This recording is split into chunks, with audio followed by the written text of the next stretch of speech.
Hey kiddos, welcome back. As always, I am so happy to see you, whether it is virtually or soon in person.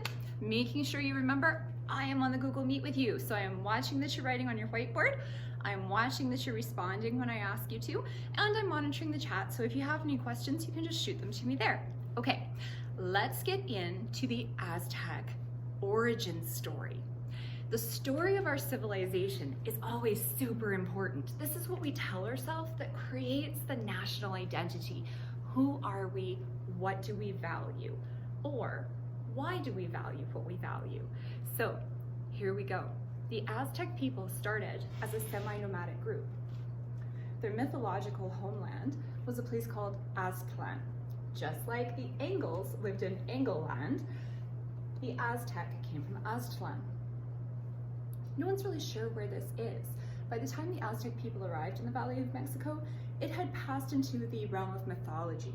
Semi-nomadic peoples do not carry books with them. Books are heavy. We know this from our Plains indigenous nations, that art is portable and light. What you own, you have to carry with you.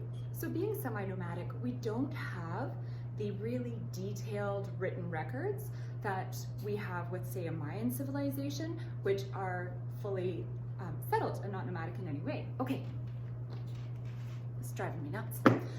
So the story goes that the Aztec cut down a sacred tree. This sacred tree was an embodiment of the god, and as punishment, their god evicted them from Aztlan and forced them to wander in the Chihuahua and Sonoran deserts. For 200 years, the semi-nomadic group followed the signs from their priests with such religious devotion that if the priests had a dream that they interpreted as being from the gods as time to move on, their stories tell us they would literally leave the crops in the ground and pack up and go. So what do we value in our worldview? If we are willing to risk starvation, not just for ourselves, but for our children, for our whole society, because our God has told us to, I already see a value that I want you to write on your whiteboard while I write it on this board. Ideally, what you have written down is religious devotion.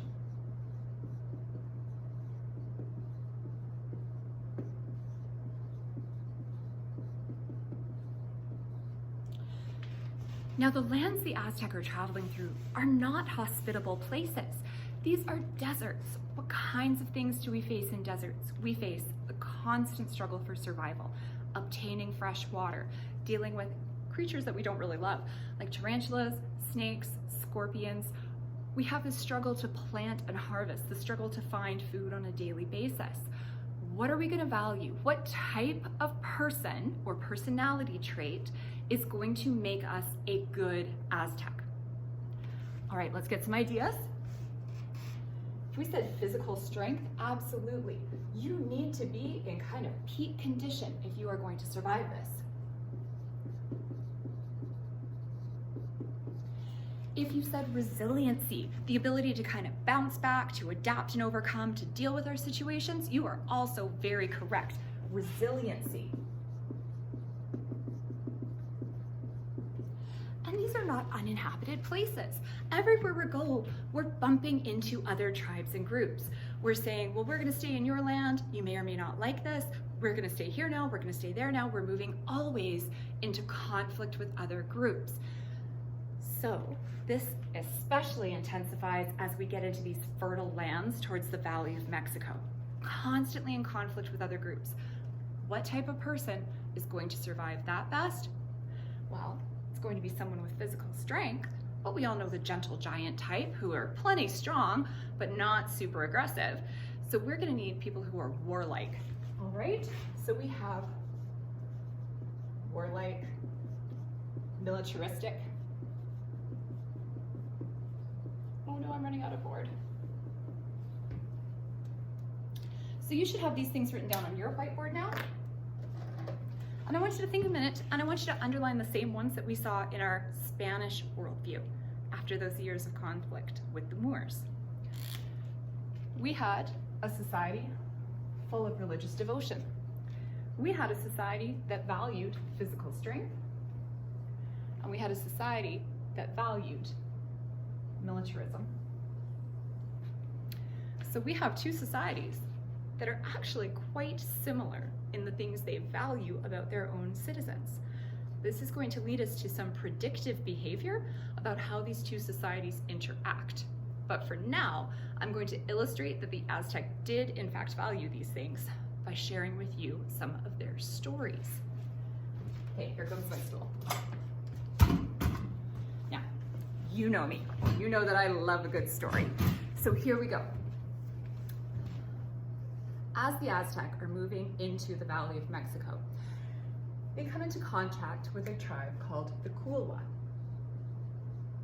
Now, the Culwa do not particularly want the Aztec in their territory. To them, these are invaders. They're kind of rough, they're kind of scroungy. They don't really have those characteristics that we, coming from a European worldview, tend to think of as civilized. So they say, okay, you know what? You guys can live in that valley over there. It's yours, we'll give it to you. Turns out this valley is filled with poisonous snakes. But we're Aztec, and that doesn't bother us. So we end up eating the snakes. We end up stabbing them, roasting them, and having some delicious snake on a stick. This is one of the very common Aztec myths that we see repeated in the codices again and again. But what does it show us? We're resilient. We can take snakes. It's like turning lemons into lemonade. We kind of made like snakerade. So we can take what you give us, we can flip it around and make it a positive. We're physically strong. Snakes, no problem. Poison, no problem. You don't know who you're dealing with.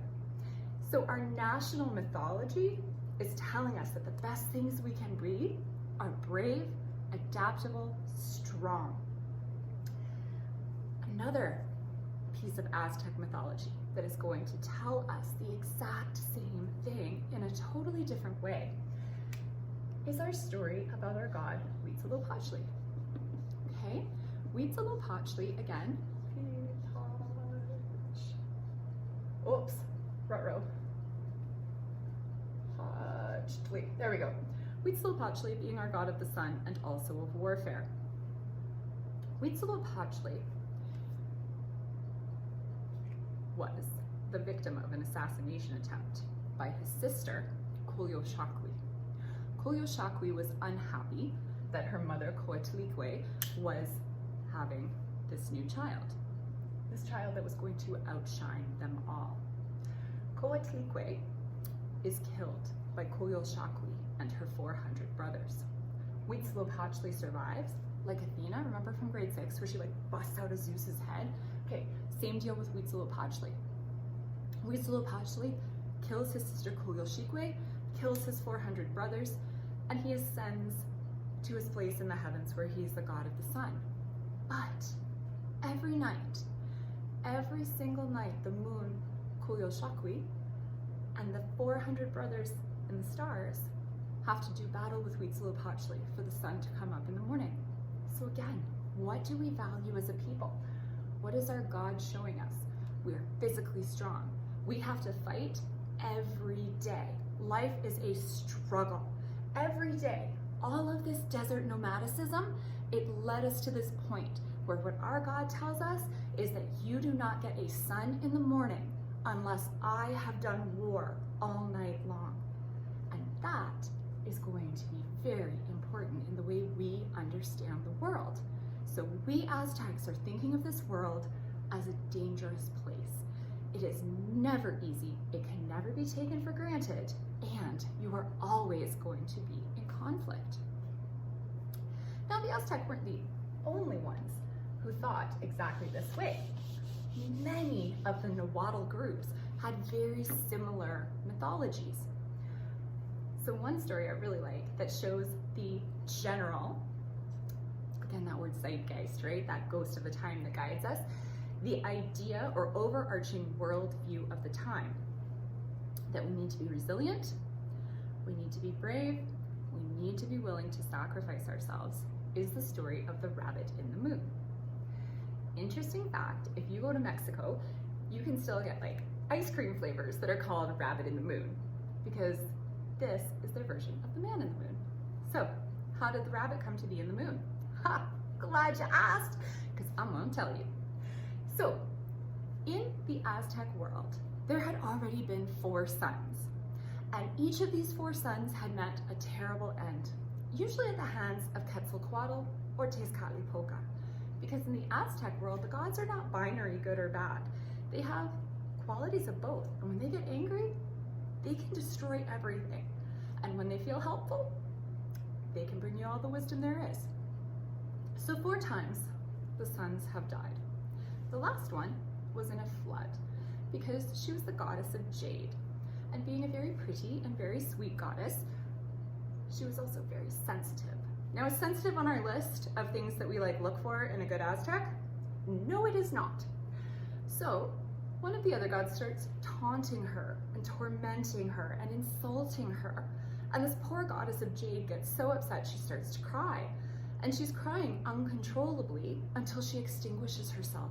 She floods the world, she extinguishes all light, and for the 4th time, the world has ended. Now, the gods are trying to decide, what are we going to do? There have been 4 of us that have not done this. We can't be gods and the sun. We're going to have to sacrifice and stop being a god and simply be the sun. So they talk amongst themselves, they confer, they try to get some volunteers. 2 volunteers step forward. There's one who is a wealthy, rich, and powerful god. He is covered in plumes, feathers, exotic birds, colorful, the most expensive thing you could buy in the Mesoamerican world. Clothing made of feathers. He's powerful, he's brave. I'll do it, I'll be the sun. Okay, well, we need somebody else because we need a lesser light at night. And this very tiny, humble, in some cultures it's a god, in other cultures it's a goddess. So it really depends, but the story's the same. So we'll make her a goddess for this time. She steps forward and she's like, I guess I can do it. She's very poor. She doesn't have many worshipers. She doesn't get a lot of sacrifices. She doesn't have a lot of things. She's kind of clothed in paper. She's all barefoot, no jewelry. So this very rich god steps forward towards the sacrificial fire, and he gets ready to jump into it. And have you ever seen anyone flail on a diving platform? That's exactly what he does. He kind of flails and he steps back. This poor little goddess, she doesn't. She just jumps right into the heart of the flames. As she goes into the flames, a golden eagle comes down, swooping out, and brings this bright and shining sun out and puts it up into the sky. Well, this powerful god is like, oh man, I gotta take my chance too. So he runs and he jumps, but he jumps in an ashier, smokier, sootier part of the fire. So a hawk comes down, all gray and sooty, and swoops him up and puts him up in the sky as the moon. Well, does that fit any of this? No, it does not, mister. So in disgust, one of the other gods picks up a rabbit by the ears, wings it around a couple times, and flings it up at the moon. So now the imprint of the rabbit on the moon is a lingering aspect of worldview to this day, showing the Mesoamerican value system of resiliency, bravery, and militarism. All right, hope you enjoyed kind of story time. And we're going on to Google Meets, where we are going to turn this now into some worldview questions and activities. See you later.